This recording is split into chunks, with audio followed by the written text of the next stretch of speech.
Beaucoup de chrétiens ne connaissent pas que dans le monde spirituel, ton identité réelle, ce sont tes pensées. Non, je vais vous prouver ça de façon très claire. Si on veut, on étudie de Genèse, Apocalypse. Dans le monde spirituel, tu n'es que tes pensées. Je dis, tu n'es que tes pensées. Si tu penses que tu es faible, tu es abattu, tu seras même choqué de découvrir que même les songes que tu as, qui sont des songes spirituels, dans ces songes-là, tu es faible. Mais ce n'est pas Dieu qui a voulu que tu sois ici. Ce sont tes pensées qui sont des pensées de faiblesse, d'abattement. Et c'est à ce moment que tu comprends l'importance des pensées, l'importance du système de pensée pour la communion avec le Père. Regardez Matthieu 9. Verset 21, la Bible dit, car elle se disait en elle-même, si je puis seulement toucher son vêtement, je serai guéri. Voilà ce qu'elle se disait en elle-même.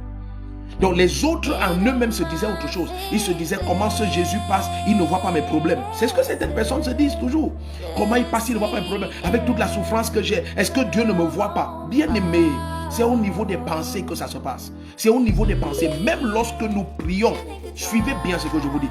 Même lorsque nous prions, Jésus nous montre que le système de pensée que nous avons détermine l'exaucement. Il dit que si tu dis à cette montagne et ne doute pas en ton cœur, ça veut dire que tes pensées sont des pensées d'exaucement, des pensées de réponse claire de la part du Seigneur. Il n'y a pas de et si ça ne marche pas. Non, la parole de Dieu a bâti ton âme tel qu'il n'y a pas d'accès pour une autre option que l'exaucement.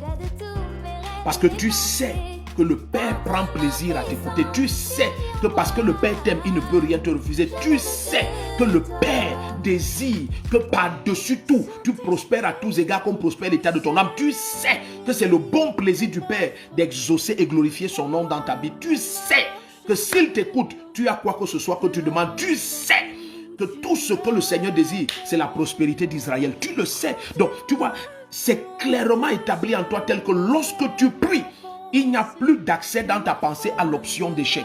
Il n'y en a pas.